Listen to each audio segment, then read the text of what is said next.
Assalamualaikum warahmatullahi wabarakatuh dan selamat pagi. Untuk materi hari ini, materi pertama untuk mata kuliah toksikologi klinik yaitu pengantar toksikologi.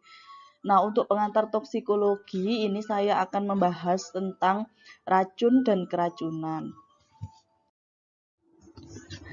Nah, di situ ada what is toksikologi, apa itu toksikologi. Nah, biasanya kalau ada gambar-gambar seperti yang gambar pojok kanan atas itu kan tandanya beracun ya. Kalau di etiketnya bahan kimia. Karena toksikologi ini kan toksik itu kan berkaitan sama racun atau artinya itu racun. Nah, di sini ada beberapa definisi toksikologi menurut beberapa sumber ya. Yang pertama, toksikologi itu merupakan ilmu yang mempelajari aksi berbahaya zat kimia atas sistem biologi. Aksi berbahaya zat kimia terhadap sistem biologi. Jadi adanya zat kimia yang mengganggu sistem biologi seperti itu ya garis besarnya. Kemudian ada lagi pendapat yang kedua, merupakan ilmu yang mempelajari pengaruh zat kimia yang merugikan atas sistem biologi. Jadi intinya sama ya, berarti ada zat kimia yang mengganggu sistem biologi. Mengganggunya itu berupa sesuatu kerugian atau merugikan. Kemudian ada lagi yang definisi ketiga, ini interaksi antara zat kimia dan sistem biologi. Interaksi antara zat kimia dan sistem biologi. Di sini ada keyword yang sama dari ketiga pendapat, yaitu ada zat kimia yang mengganggu sistem biologi. Intinya seperti itu. Kemudian, nah, apabila ditinjau dari bidang kimia, toksikologi itu merupakan ilmu yang berkaitan dengan efek-efek dan mekanisme kerja dari agen-agen kimia yang merugikan baik bagi binatang maupun manusia. Kemudian apabila ditinjau dari bidang farmakologi, farmasi ya, toksikologi merupakan cabang ilmu farmakologi yang berhubungan dengan efek samping zat kimia di dalam sistem biologis. Secara lebih luasnya, toksikologi itu dapat didefinisikan dari berbagai sudut pandang karena bidang ilmu ini berkaitan dengan bidang ilmu yang lain, baik itu bidang ilmu kimia, bidang ilmu farmasi, seperti itu ya. Makanya di sini tadi ada definisi yang ditinjau dari bidang kimia, definisi yang ditinjau dari bidang farmasi. Ya, kalau dari bidang kimia nanti berarti dia merupakan adanya agen kimia yang mengganggu binatang dan manusia seperti itu. Kemudian kalau ditinjau dari segi farmakologi, nanti berarti ada efek samping dari zat kimia, ada efek samping dari zat kimia di dalam suatu sistem biologis. Nah, karena toksikologi tadi berkaitan sama banyak ilmu, maka di sini ada ilmu-ilmu yang berkaitan dengan toksikologi. Nah, di sini ada matematika, kimia, biologi, farmakologi, imunologi, patologi, fisiologi, dan kesehatan masyarakat. Nah, kenapa demikian? Karena toksikologi ini kalau diturunkan itu dapat membawai atau berkaitan dengan berbagai bidang ya. Salah satunya yang pertama ini kalau dia toksikologi lingkungan itu berkaitan sama pencemaran, kemudian akumulasi pencemaran, kemudian kesehatan lingkungan kerja ini. Kemudian yang kedua, kalau toksikologinya itu berkaitan sama ekonomi ya. Jadi ditinjau dari manfaatnya secara ekonomi, dia berkaitan sama perkembangan obat, kemudian bahan tambahan pangan dan pestisida. Kemudian ada lagi yang berkaitan dengan forensik. Nah, di sini ada aspek mediko-legal, diagnosis, dan terapi. Jadi kalau di toksikologi ini bisa diturunkan ke berbagai macam bidang, sehingga dia yang ilmu yang berkaitan juga banyak, seperti itu. Kemudian kita tinjau kalau di TLM sendiri lebih ke bidang mana toksikologi ini kaitannya. Nah, kan judul mata kuliahnya kan toksikologi klinik, berarti dia lebih ke sini bidang forensik. Nah, di bidang forensik ini dibagi lagi toksikologinya. Ada yang berkaitan dengan aspek mediko-legal. Jadi kayak kasus mediko-legal berarti adanya kasus hukum ya yang berkaitan dengan hukum.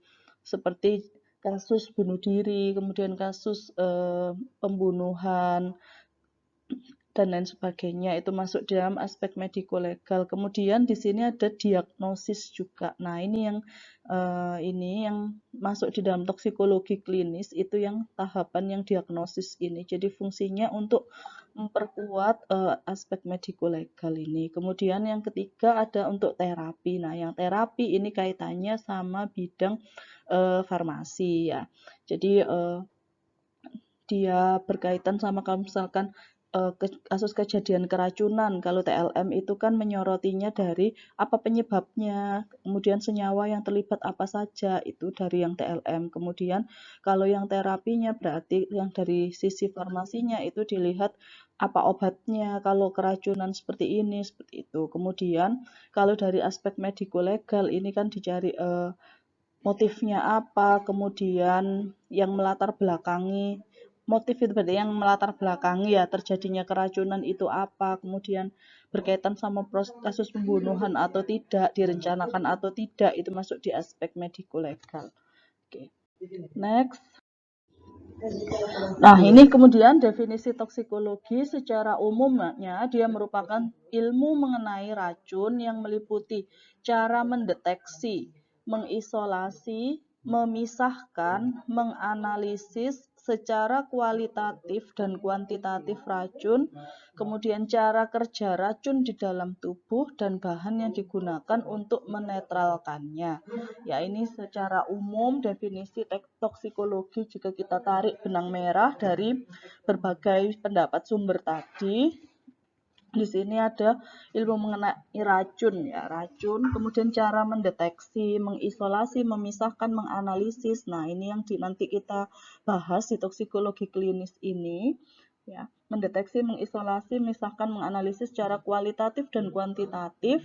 Kemudian cara kerja racun. Nah, cara kerja racun ini nanti juga kita bahas karena cara kerja racun ini juga berkaitan dengan kita nanti samplingnya di mana, di bagian tubuh yang mana, seperti itu. Kemudian kalau yang bahan yang digunakan untuk menetralkannya ini kita tidak membahas ini karena ini berkaitan sama pengobatan ya, berkaitannya sama farmasi untuk toksikologi yang berkaitan dengan bahan yang digunakan untuk menetralkannya ini. Oke, next.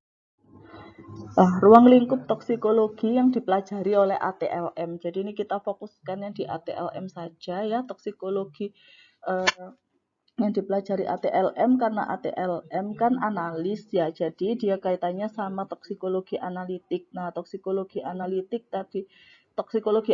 sendiri itu dari sumber lain dia dibagi menjadi dua bidang, yaitu toksikologi klinik dan toksikologi forensik. Kalau toksikologi klinik itu dia meliputi toksikologi darurat rumah sakit termasuk pemeriksaan bisa, kemudian toksikologi forensik itu berkaitan sama screening penyalahgunaan obat, pemantauan obat terapeutik.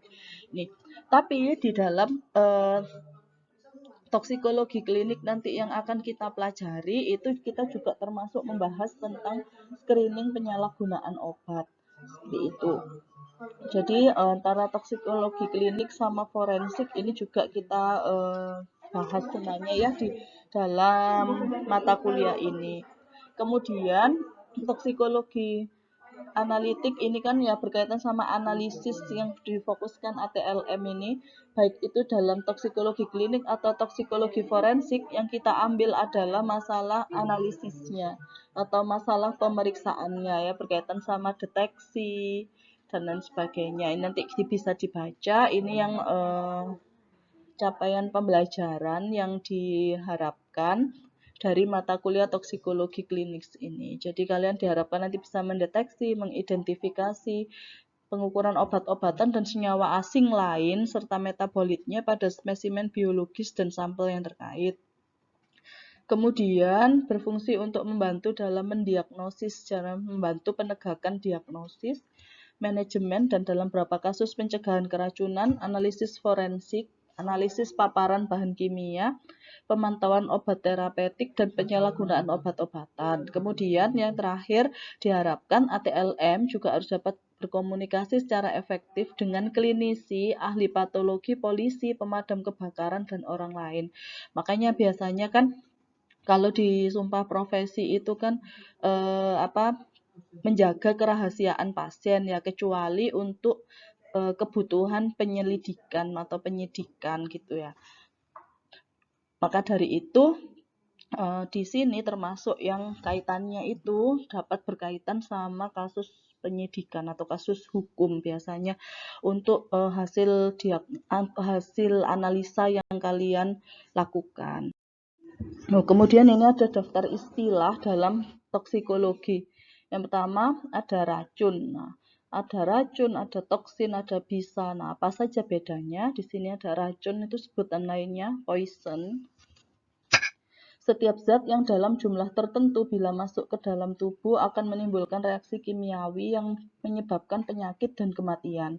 Secara umum, racun merupakan zat yang memiliki efek berbahaya pada organisme hidup. Jadi kalau racun ini setiap zat yang masuk dalam tubuh dan menimbulkan reaksi kimiawi menyebabkan penyakit dan kematian. Berarti lebih luas ya apa istilahnya untuk racun ini.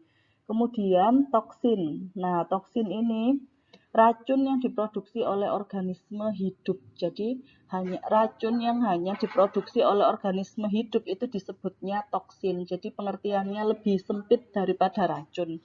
Kemudian venom atau bisa atau venom, racun yang disuntikkan dari organisme hidup ke makhluk hidup lain sehingga mengubah fungsi normal organisme. Jadi racun yang disuntikkan berarti ya kalau digigitkan ya, contohnya kan bisa ini bisa ular ya. Berarti bisa ular itu kan dia masuk ke dalam organisme hidup satu ke makhluk hidup yang lain melalui gigitan. Nah, berarti itu kan sama kayak disuntikkan, dimasukkan sehingga mengubah fungsi normal organisme lain.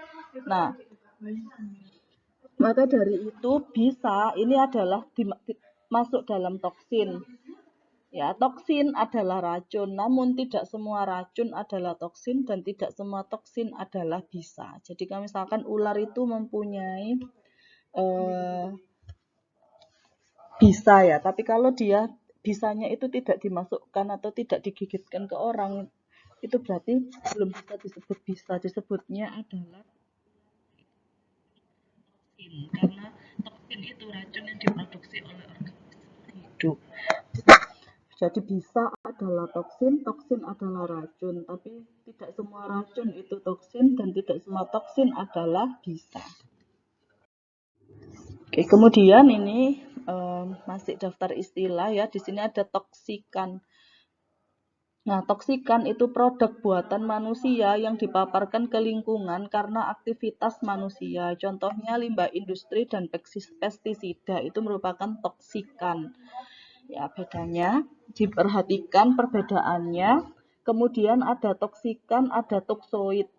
Kalau toksoid itu toksin yang tidak aktif atau dilemahkan. Toksoid ini tidak lagi beracun tetapi masih sebagai imunogenik toksin dari tempat asalnya. Jadi toksoid ini biasa contohnya adalah vaksin ya. Vaksin itu kan dia toksin yang sudah dilemahkan. Virus yang sudah dilemahkan kemudian dimasukkan ke dalam tubuh, fungsinya adalah untuk merangsang pembentukan imun ya sebagai imunogenik. Kemudian yang kedua, yang selanjutnya adalah xenobiotik. Xenobiotik ini dari kata xenos yang artinya asing. Nah, xenobiotik ini adalah zat asing yang secara alami tidak terdapat dalam tubuh manusia. Jadi obat-obatan, zat kimia, insektisida yang apabila itu masuk dalam tubuh manusia itu namanya xenobiotik. Ya, xenobiotik. Kemudian di sini ada juga toksisitas. Kalau toksisitas itu kemampuan racun dalam menyebabkan timbulnya gejala keracunan. Toksisitas biasanya dinyatakan dengan istilah LD50 atau lethal dosis 50. Kemudian di sini ada LD50 yaitu jumlah dosis efektif senyawa kimia yang mampu menyebabkan kematian sebanyak 50% populasi hewan coba yang terpapar dengan berbagai cara. Semakin tinggi LD50 maka semakin rendah toksisitas. Jadi di sini ada tabel kategori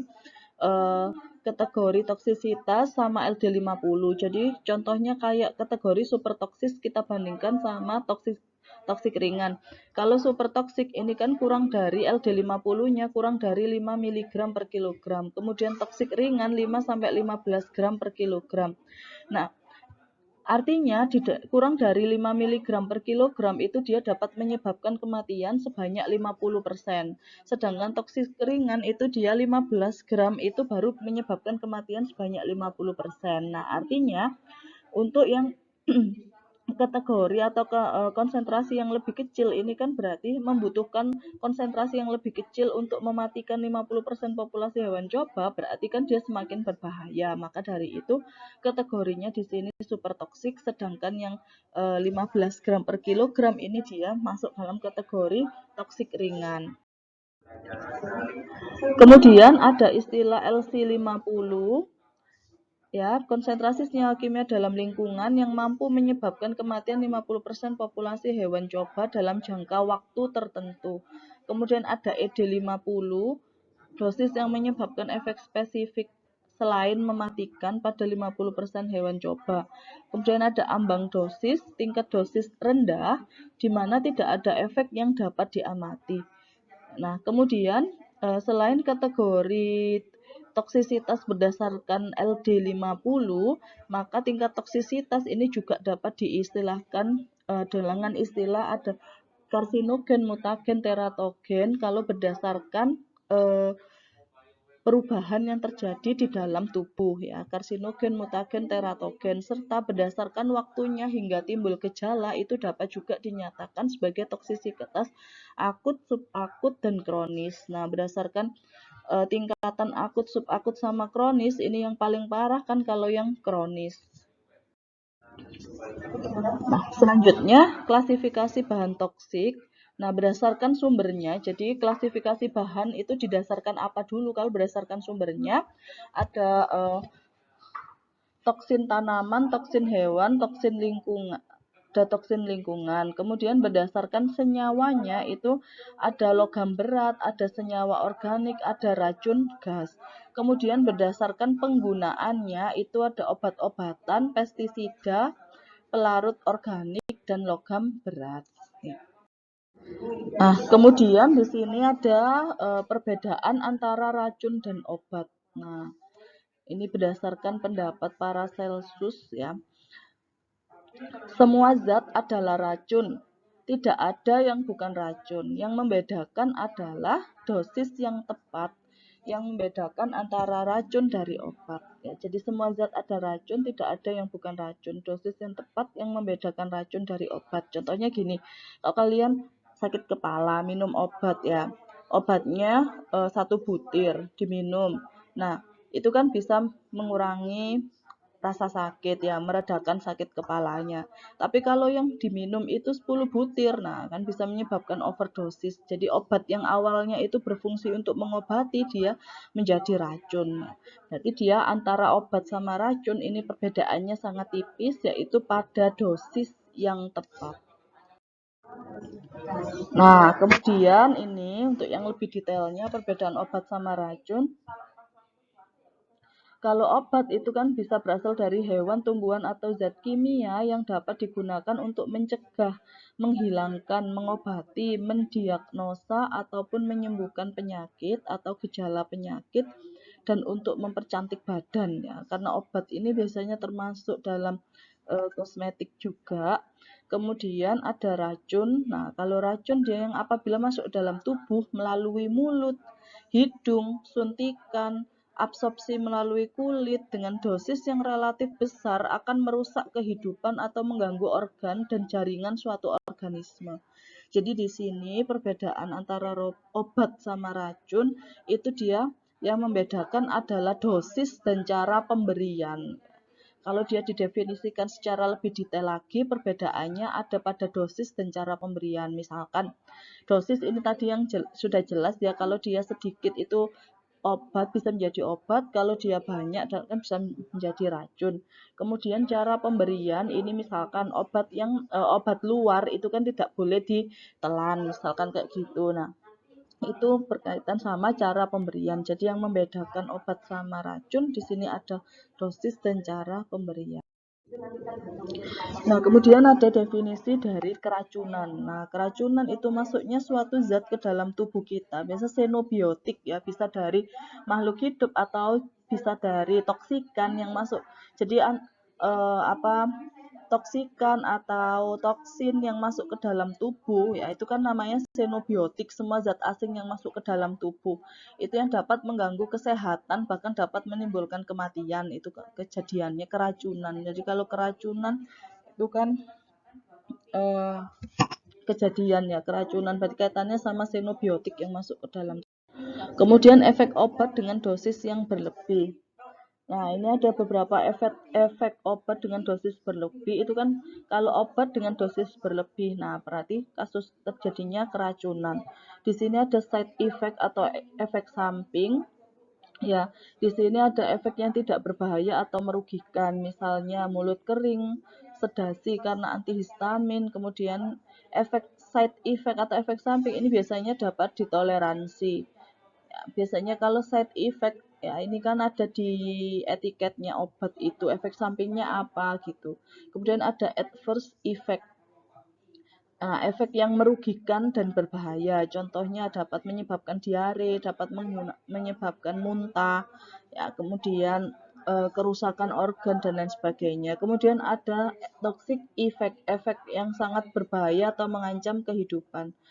Contohnya adalah pemberian obat harus dihentikan dan dilakukan terapi antidotum. Jadi kalau antidotum ini fungsinya adalah untuk membuang racun ya. Jadi kalau dia udah keracunan yang efek ini berarti harus dikasih antidotum. Tapi kalau yang adverse effect ini biasanya cukup dihentikan saja. Kalau side effect ini kan obatnya masih bisa digunakan, tapi eh, kalau misalkan ada side effect-nya ini kan biasanya tidak terlalu berpengaruh seperti itu. Kemudian ini ada tanda-tanda seseorang mengalami keracunan. Seseorang yang sehat itu akan mendadak menjadi sakit. Nah, kemudian gejalanya tidak sesuai dengan suatu keadaan patologik tertentu. Kemudian gejala menjadi cepat karena dosis yang besar. Kemudian terjadinya anamnestik, menunjukkan keracunan, terutama pada kasus bunuh diri atau kecelakaan. Itu harus diperhatikan benda-benda di sekitar penderita dan harus segera disimpan semua zat yang ada di tempat kejadian. Kemudian keracunan kronik dicurigai bila digunakan obat dalam waktu lama atau lingkungan kerja dengan zat kimia. Nah, biasanya ini untuk zat-zat yang dia sifatnya itu dia tidak langsung menyebabkan keracunan, tapi dia terakumulasi dulu di dalam tubuh, kemudian baru dia dapat menunjukkan gejala. Nah, itu berarti disebutnya keracunan kronik karena numpuk. Kemudian ini yang perlu diperhatikan pada permulaan keracunan. Nah, permulaan keracunan ini dilihat dulu kesadarannya gimana, respirasinya bagaimana. Ini lebih ke pertolongan pertama pada gawat darurat ya. Dilihat dulu kesadarannya, respirasinya, kemudian tekanan darahnya, terjadi kejang atau tidak, pupil mata, jantung, dan bising usus dan lain-lain. Kemudian ini ada penjelasannya ya, ciri-cirinya kalau dia terkena keracunan itu kesadarannya bagaimana, respirasi, tekanan darah atau tidak. Kemudian ini secara seseorang mengalami keracunan. Nah, cara seseorang dapat mengalami keracunan itu dapat bermacam-macam karena racun itu kan masuk di dalam tubuh, bisa melalui mulut atau oral, kemudian bisa melalui inhalasi ya atau pernafasan, kemudian bisa juga melalui kulit, absorpsi kulit. Nah, di sini ada berbagai cara racun masuk ke dalam tubuh sehingga dia menentukan gejala yang timbul dan cara penanggulangannya. Jadi dari gejala-gejala yang muncul itu dapat diidentifikasi bagaimana nanti cara penanggulangannya. Contohnya di sini, apabila racunnya itu tertelan melalui mulut, itu berarti kan berasal dari makanan dan minuman. Nah, berarti nanti pihak yang terkait ya, tenaga nakes selanjutnya itu dapat menanggulanginya itu dengan cara apa, seperti itu. Pertolongan pertamanya seperti apa, kemudian obatnya apa, seperti itu. Jadi dari cara seseorang mengalami keracunan ini nanti dapat menentukan cara penanggulangannya. Kemudian terhisap melalui hidung, ini contohnya adalah gas CO. Kemudian terserap melalui kulit atau mata, itu biasanya zat kimia ya, yang ketumpahan, kemudian tidak sengaja tidak sengaja menyentuh dan lain sebagainya. Kemudian ada juga suntikan. Suntikan ini bisa dari gigitan binatang atau alat suntik atau alat injeksi ya. Kemudian penyebab terjadinya keracunan itu diklasifikasikan bisa terjadi karena bunuh diri atau attempted suicide. Nah, kalau dia bunuh diri ini berarti yang keracunan yang disengaja ya. Kemudian ada diracuni. Kemudian ada yang tidak disengaja, ya, kemudian ada yang overdosis berlebihan, kemudian ada yang sengaja untuk maksud tertentu, tahu ukuran mematikan atau tidak. Nah, penyebab terjadinya keracunan ini nanti kaitannya sama aspek mediko-legalnya. Jadi dari gejala-gejala, kemudian dari tanda-tanda yang ditunjukkan si pasien itu kan kita dapat menduga penyebab terjadinya keracunannya itu apa. Nah, dari penyebab terjadinya keracunan itu nanti dapat terlihat atau dapat digunakan untuk keterangan lebih lanjut biasanya untuk kebutuhan penyidikan. Kemudian ini toleransi obat, ada toleransi farmakokinetik, ada toleransi farmakodinamik, dan ada toleransi yang dipelajari ya. Karena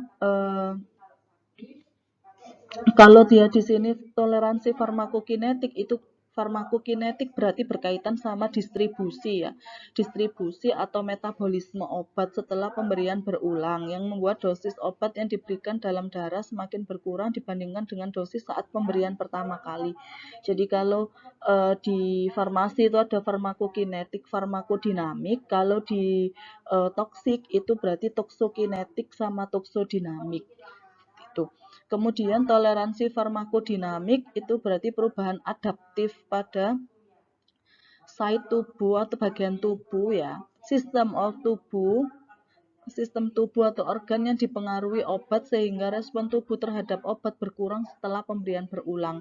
Jadi kalau kinetik itu berkaitan sama distribusi, kalau dinamik itu berarti perubahan adaptif pada organ tertentu ya. Kemudian toleransi yang dipelajari berkaitan sama pengurangan efek obat dengan mekanisme yang diperoleh dari pengalaman terakhir. Tuh. Misalkan kalau terjadi alergi, nah alergi itu kan juga termasuk salah satu jenis keracunan ya, keracunan ringan. Itu terjadinya alergi. Nah, itu kalian kan dapat mempelajari. Selanjutnya adiksi obat. Adiksi berarti edik ya, ketergantungan obat. Dia ditandai dengan adanya dorongan atau keinginan untuk menggunakan obat walaupun sudah tahu konsekuensi negatifnya. Kemudian ini contohnya kalau penggunaan alkohol ya, konsumsi alkohol udah tahu kan efek negatifnya itu apa. Nah, masih tetap aja dikonsumsi. Nah, itu berarti sudah masuk kategori adiksi atau ketergantungan. Kemudian obat-obatan yang bersifat adiktif biasanya menghasilkan perasaan euforia yang kuat dan reward sehingga membuat orang ingin menggunakan lagi. Nah, biasanya kita orang awam itu sebutnya itu kalau habis minum itu ngefly kayak gitu ya. Berarti itu ada perasaan euforia yang kuat. Nah, itu disebabkan karena adanya obat-obatan yang masuk. Obat-obatan yang masuk yang dapat menyebabkan perasaan euforia ini tadi berarti memiliki sifat adiktif atau ketergantungan. Nah, kemudian obat-obat adiktif dalam jangka waktu yang lama ini juga dapat menyebabkan ketergantungan dan penyalahgunaan. Nah, karena apa? Karena di sini kan ada dopamin ya, hormon dopamin atau senyawa dopamin yang akan meningkat sehingga dia di sini akan menimbulkan rasa senang. Nah, karena adanya rasa senang itu tadi makanya orang pengen mengulang meskipun sudah tahu konsekuensi negatifnya. Terima kasih untuk penjelasan pengantar toksikologi klinik. Nanti apabila ada yang mau ditanyakan, silakan ditanyakan melalui grup WhatsApp. Akhir kata, Assalamualaikum warahmatullahi wabarakatuh.